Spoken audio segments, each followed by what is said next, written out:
बिस्मिल्लाहिर्रहमानिर्रहीम, अस्सलाम वालेकुम। मैं हूं आपके साथ मशल बुखारी अपने ऑफिशियल यूट्यूब चैनल के साथ। और नाज़रीन, गुज़श्ता वीडियो में मैंने बात की थी आज़रबाईजान और आर्मीनिया के दरमियान जारी महाज़राई के हवाले से, और आज की वीडियो भी इसी सिलसिले का एक दूसरा एपिसोड आप समझ लीजिए, क्योंकि इस वक्त आज़रबाईजान और आर्मीनिया के दरमियान जो जारी झड़पें हैं उसमें बड़ी पेशरफ्त हुई है। कराबाग के मुसलमानों पर मज़ालिम के पहाड़ तोड़ने वाले आर्मीनिया को गुज़श्ता हफ्ते शुरू होने वाली इस लड़ाई में आज़री फ़ौज से शदीद मार पड़ रही है। इस वक्त तकरीबन 130 से ज़ायद हलाकतें हो चुकी हैं और कराबाग में आज़री अफवाज की इलाका दर इलाका फतूहात के बाद आर्मीनियाई हुकूमत को अपनी वाज़ेह शिकस्त नज़र आ रही है।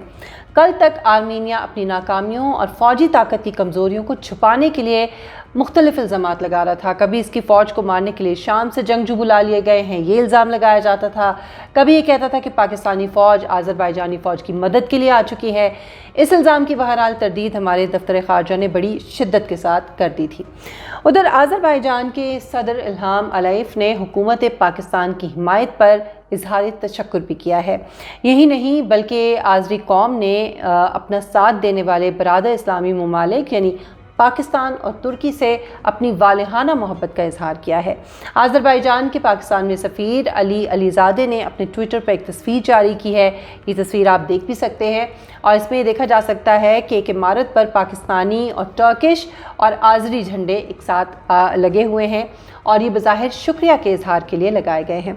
वैसे आपकी मालूमात के लिए मैं आपको ये भी बताऊं कि पाकिस्तान ने आर्मीनिया को आज तक तस्लीम नहीं किया है और इसकी वजह यही है कि मुसलमानों पर जिस तरह से मज़ालिम ढाए गए हैं आर्मीनिया की तरफ से, और ना ही पाकिस्तान के आर्मीनिया के साथ इसी वजह से किसी किस्म के कोई सिफारती ताल्लुकात हैं। जैसे कि इसराइल है, उसके बाद ये दूसरा मुल्क है जिससे पाकिस्तान ने पॉलिसी के तहत दूरी इख्तियार कर रखी है।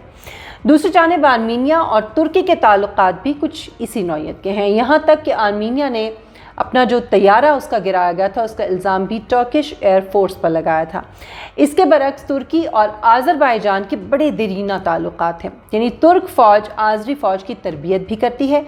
इसी तरह तरबियत और दीगर उमूर के हवाले से आज़री फ़ौज और पाकिस्तानी अफवाज के भी बड़े गहरे मरासिम हैं।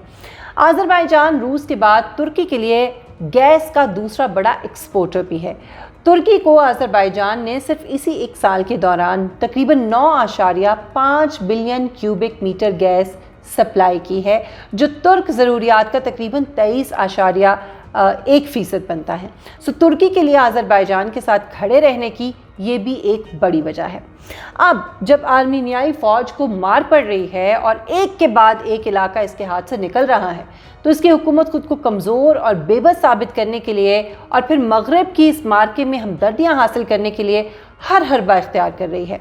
लेकिन सच यही है कि आर्मीनिया की दाल गल नहीं रही, मार भी पड़ रही है, इलाके भी हाथ से जा रहे हैं और फ़ौजों की लाशें उठाने का, फ़ौजियों की उसका मौका भी नहीं मिल रहा।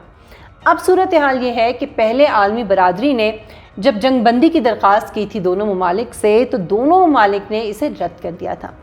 ज़ाहिर है कि आज़रबाईजान की तरफ से ऐसी पेशकश को मुस्तरद करना समझ में आता है, क्योंकि आज़री फ़ौज जो कि अपने आप को इंतहाई मुनज़्ज़म कर चुकी है और साबित कर चुकी है, फिर तरबियत, तादाद और ताकत के एतबार से बड़ी फ़ौज नज़र आ रही है, वो क्यों कमज़ोर फ़ौज पर कामयाबियों के सिलसिले को रुकने देगी। आज उन्होंने आर्मीनियाई अफवाज का एक और ड्रोन तैयारा भी मार गिराया है। आज़री फ़ौज मुसलसल मीडिया के ज़रिए आर्मीनियाई फ़ौजियों की पसपाई के मनाजिर भी दिखा रही है, जिससे आर्मीनिया पर एक तरह से नफसियाती दबाव बढ़ता जा रहा है। लेकिन इसके बावजूद आर्मीनिया बाज नहीं आ रहा और डबल गेम खेल रहा है। पहले के बरक्स नाज़रीन हम ये देख रहे हैं कि आर्मीनिया ने अब अपनी हिकमत अमली को बदलने पर ध्यान दिया है और अपने आप को अमन का चैम्पियन साबित करने के लिए मशरूत जंगबंदी पर आमादगी जाहिर कर रहा है।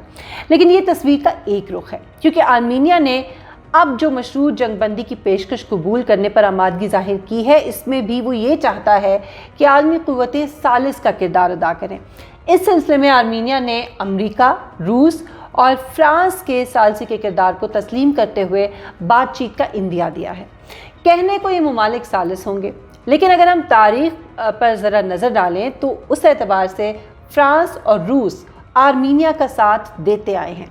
सो स्ट्रैटेजी ये नज़र आती है कि आर्मीनिया इंटरनेशनल लॉबिंग के ज़रिए बड़े आलमी ममालिक की हिमायत हासिल करेगा اور اس طرح آذربائیجان پر دباؤ بنانا چاہتا ہے۔ اب دیکھتے ہیں کہ ان بڑے ممالک کی ہمدردی آرمینیا کے ساتھ ہے کیوں اور ان کے باہمی مفادات کیا ہیں۔ سب سے پہلے ناظرین بات کرتے ہیں روس کی۔ روس کے ساتھ آرمینیا کے دیرینہ مراسم ہیں۔ روس کی ملٹری بیس آرمینیا میں ہے اور ماضی میں بھی آذربائیجان اور آرمینیا کے درمیان حالات کو کنٹرول کرنے کے لیے اور معمول پر رکھنے کے لیے روس اپنا کردار ادا کرتا رہا ہے۔ 2001 میں روس نے دونوں ممالک میں امن معاہدے کی بھرپور کوشش کی۔ اس کے بعد 2016 میں بھی 4 روزہ لڑائی ہوئی، جس کے بعد جنگ بندی کروائی تو وہ بھی روس تھے۔ اس طرح روس اس مسئلے میں بطور ثالث بڑا پرانا فریق ہے۔ اب بات کرتے ہیں اس دوسرے ملک کی جس کو آرمینیا ثالث بنانا چاہتا ہے، یعنی فرانس کی۔ ناظرین، فرانس کا معاملہ یہ ہے کہ ایک تو یہ ترکی کا متبادل اور ہم پلہ دباؤ والا ملک ہے، اس لیے آرمینیا اس کو اپنے ساتھ ہر صورت رکھنا چاہے گا۔ اس کے علاوہ ایک وجہ جو دوسری ہے وہ یہ ہے کہ آرمینیائی نژاد جو فرانسیسی باشندے ہیں وہ ایک بڑی تعداد میں فرانس میں مقیم ہیں، اور فرینچ صدر یہ کبھی نہیں چاہیں گے کہ آنے والے انتخابات میں ان کا جو یہ ووٹ بینک ہے وہ اس کو کسی طرح اپنے ہاتھ سے جانے دیں۔ آذربائیجان کی پارلیمنٹ کے ڈیپٹی ارزو ناگہیوان نے ایک بیان میں کہا ہے کہ دونوں ممالک میں قیام امن فرانس کا مسئلہ نہیں ہے، بلکہ صدر میکرون کے لیے فرینچ آرمینین ووٹر کو اپنی سائٹ پر رکھنا زیادہ ضروری ہے۔ ماضی کا حوالہ دیتے ہوئے انہوں نے مزید یہ کہا کہ ہم جانتے ہیں کہ ماضی میں فرانسیسی حکام نے ووٹوں کے حصول کے لیے ہمارے ساتھ کس قسم کا رویہ روا رکھا ہے۔ ایک بات تو طے ہے کہ اپنے اس ووٹ بینک کو فرانس جو ہے فرانسیسی صدر ضائع نہیں کرنا چاہتے۔ ناظرین، سارے معاملے میں صورتحال مزید گمبھیر اور سنجیدہ اس لیے بھی ہے کیونکہ موجودہ آرمینیائی حکومت کے ساتھ امریکی حکومت کے بھی بڑے زبردست تعلقات ہیں، لہذا آرمینیا کے لیے اس کی جانب ہمدردی رکھنے والے ثالث ممالک جو ہیں وہ اس کی خاطر ضرورت پڑنے پر اصولوں کی قبر کھود سکیں، اس بات کی بہت زیادہ اہمیت ہے۔ آرمینیا کا بظاہر خاموش مگر تنازع میں اس کو بھرپور ساتھ دینے والا ایک اور فریق بھی ہے۔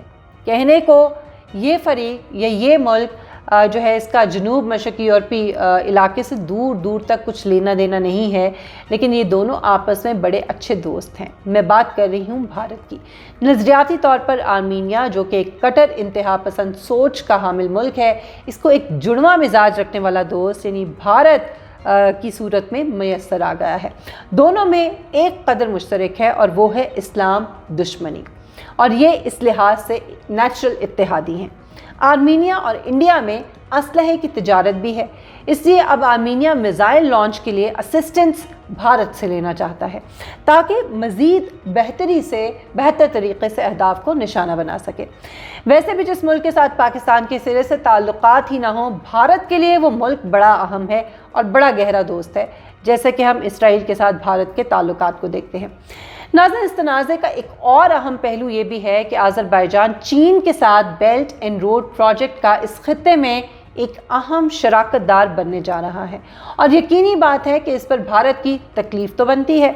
صورتحال کو سامنے رکھتے ہوئے نتیجہ یہی نکلتا ہے کہ عالمی سیاست کے اس کھیل میں ہر ملک اپنے مفادات کی خاطر سب جائز سمجھتا ہے۔ مختصر یہ کہ آرمینیا لڑائی میں آذری فوج پر برتری حاصل کرنے کے لیے مسلسل کوششیں کر رہا ہے، میدان میں نہ صحیح، سیاست اور انٹرنیشنل لابنگ ہی کے ذریعے صحیح، لیکن تاحال یہ کوششیں بے سود ثابت ہو رہی ہیں اور فی الوقت آذربائیجان کا پلڑا بھاری نظر آ رہا ہے جو اپنے مقبوضہ علاقوں کو فتح کر کے واپس حاصل کرتا جا رہا ہے۔ آنے والے دنوں میں تنازع کیا رخ اختیار کرتا ہے، اس پر مزید ویڈیوز میں بات ہوگی انشاءاللہ، اور آپ اپنی رائے کا اظہار ضرور کیجئے کامنٹ سیکشن میں کامنٹ کے ذریعے۔ اگر ویڈیو پسند آئے تو لائک ضرور کریں، شیئر کیجئے۔ اگر آپ نے چینل ابھی تک سبسکرائب نہیں کیا تو ضرور سبسکرائب کریں اور بیل آئیکن کو پریس کرنا بالکل نہ بھولیں۔ اپنا بہت خیال رکھیے گا، انشاءاللہ نیکسٹ ویڈیو میں ملاقات ہوگی۔ اللہ حافظ۔